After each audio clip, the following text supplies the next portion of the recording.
Eh bien, bonsoir à tous les amis, on se retrouve pour le débrief de Paris Saint-Germain, Nîmes Olympique, qui s'est terminé sur le score de 3-0 pour le Paris Saint-Germain, tout à l'heure, au Parc des Princes.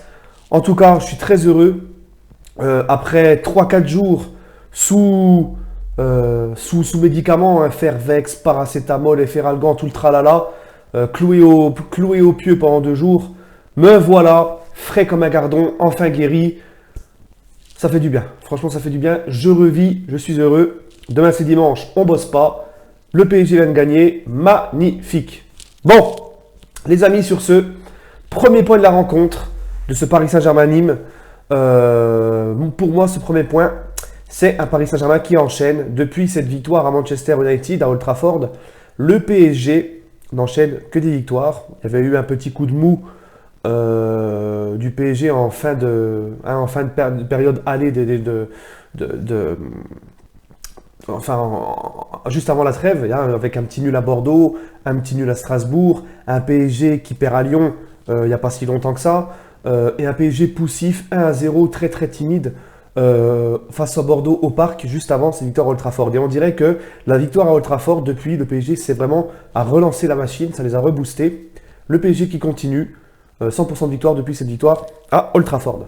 Deuxième point, les gars, moi, c'est Kylian Mbappé. Parce que Kylian Mbappé, 20 ans, il a marqué son 50 et 51e but. Il a encore marqué un doublé ce soir, Kiki. Son 50e et 51e but en Ligue 1, dans toute sa carrière, sa jeune carrière, il n'a que 20 ans. Alors les mauvaises langues vont me dire, ouais, bah c'est bon, c'est facile de marquer en Ligue 1, machin. Mais c'est facile de marquer en Ligue 1, mais personne ne l'a fait. À 20 ans, marquer autant de buts en Ligue 1, personne ne l'a fait. Et je suis désolé, la Ligue 1 est un championnat très physique, avec des défenseurs très, très costauds, très physiques, très bourrins aussi. Et souvent, face au PSG, regroupés à 10 devant les cages. Donc c'est pas si facile que ça de marquer en Ligue 1. Surtout à un rythme phénoménal comme le fait Kylian Mbappé à seulement 20 ans, les amis. Et ça, beaucoup de gens n'en ont pas conscience. Ensuite, mon troisième point, c'est cette mentalité que vraiment Tuchel a instaurée, cette grinta retrouvée en Ligue des Champions, qu'on voit encore ce soir en championnat.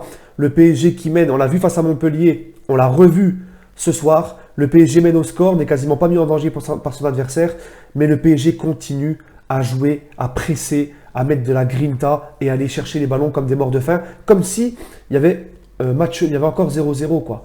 Et ça, franchement les gars, je kiffe. Les voir comme ça, investis à fond, sachant qu'en plus, ils enchaînent les matchs tous les 3 jours en ce moment, c'est un plaisir de ouf. Bref, composition de l'équipe, Areola dans les cages, ensuite, Daniel Alves, Bernat à gauche de la défense, sur les côtés de la défense, pardon, Marquinhos, Thiago Silva en défense centrale, au milieu, Nkunku, Verratti, Paredes, et devant, et Daniel Alves, pardon, et Kurzawa sur les côtés, et devant, Choupo-Moting et Kylian Mbappé. Donc, première demi-heure, un PSG un petit peu en manque de rythme, un PSG un petit peu pantouflard, un Nîmes Olympique très bien organisé, qui défend très bien, et qui essaie de proposer quelque chose, notamment en contre-attaque, mais sans trop véritablement mettre en danger le Paris Saint-Germain. Franchement, pas beaucoup d'occasions à se mettre sous la dent du côté des Nîmois, mais le PSG qui va quand même rentrer au vestiaire avec le 1-0, but de Christopher Nkunku, juste avant 2 buts de Mbappé refusés, un pour hors-jeu, l'autre pour une petite main. Voilà, un Mbappé qui vendange, mais aussi Bernardoni qui fait un très bel arrêt devant lui. On arrive quand même, c'est mérité, parce qu'à partir de la 30e jusqu'à la 45e, on voit un PSG donc, qui se crée des occasions, et un PSG qui accélère, et un Paris Saint-Germain donc qui est récompensé avec ce but de Nkunku, qui enfin, Christopher Nkunku, que je trouvais un petit peu en dessous dans ses dernières prestations, a vraiment fait un très beau match ce soir, et ça me rassure de le revoir comme ça. Deuxième mi-temps, Nîmes n'existe quasiment plus, le PSG fait tourner, on sait que le PSG épuise énormément son adversaire, et le PSG ensuite n'est quasiment plus mis en danger, ça déroule. Le PSG aurait pu, comme l'a dit Tuchel juste après le match, marquer beaucoup plus de buts. On se contentera d'en mettre encore 2 en deuxième mi-temps, doublé de Kylian Mbappé. Voilà les gars, sans un grand Bernardoni du côté de Nîmes, ça aurait pu être plus salé. Enfin bref, les Nîmois s'en sortent bien, mais auront quand même été vaillants. Mais face au PSG au Parc, on sait que c'est très compliqué. 3-0, donc score final. Mes tops, mes flops. Alors mes flops, franchement, j'en ai pas du tout. J'aurais pu dire Choupo-Moting, parce que c'est vrai que niveau du jeu et tout, c'est vraiment pas ça qu'est ça. Mais il se donne tellement bien, il se bat tellement bien que j'ai pas envie de me le mettre dans les flops, Choupo-Moting. Et dans mes tops, franchement, Marquinhos. Parce que Marquinhos, il ne cesse de monter en puissance cette saison. Il est phénoménal. Au milieu de terrain, il est phénoménal, comme face à Manchester United, par exemple. Là, il est en défense centrale avec Thiago Silva. Il est phénoménal. Le mec, il est en pleine bourre, en pleine confiance. Daniel Alves, qu'on a l'impression qu'il retrouve ses jambes de ses 20, comme s'il avait 10 ans de moins, quoi. Hein, ça fait plaisir. Et ça aussi, Tuchel, il est pour beaucoup. Hein, il redonne vraiment confiance à cette équipe. Puis l'entente qu'il a et la confiance que les joueurs lui rendent et que lui, il donne aux joueurs. Et eux, ils le ressentent, ils lui rendent bien. Voilà. Pour moi, Tuchel, c'est vraiment encore lui qui, comme je vous l'ai dit, qui apporte une grinta au PSG et des joueurs qui progressent, ou qui retrouvent leur niveau d'antan, il y a aussi pour quelque chose. Donc, dans mes tops, Marquinhos, les top, hein, parce que franchement, toute l'équipe, franchement, ce soir, j'étais content.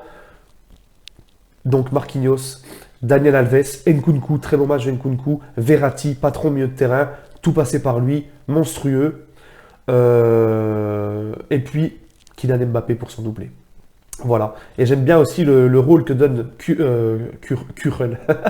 J'aime beaucoup le rôle que donne Tuchel à Kurzawa, les gars. Ce rôle de ailier gauche qui lui va à merveille, parce qu'on sait que Kurzawa est très bon techniquement.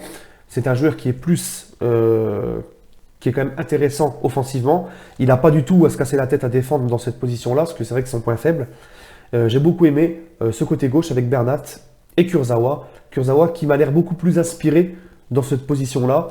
Et on sent que même lui, Tuchel, arrive à en retirer quelque chose. Donc pour moi, tout est nickel, tout est parfait, je suis heureux. Et j'en profite également pour féliciter aussi le Stade Rennais pour sa qualification face au Betis Séville. Voilà. Donc moi, moi, je ne supporte pas Lyon, Monaco ou Marseille en Coupe d'Europe, mais un petit club tranquille comme Rennes qui fait chier personne, qui ne crache pas sa haine sur le PSG. Je serai bien sûr, j'espère, je leur souhaite un long parcours en Ligue Europa. Et pourquoi pas peut-être faire la surprise face à Arsenal. C'était mon petit clin d'œil pour les Rennais, qui franchement, ça fait plaisir leur petite victoire. Sur ce, n'hésitez pas les amis à donner votre ressenti par commentaire. Et on se retrouvera très bientôt. Salut les gars!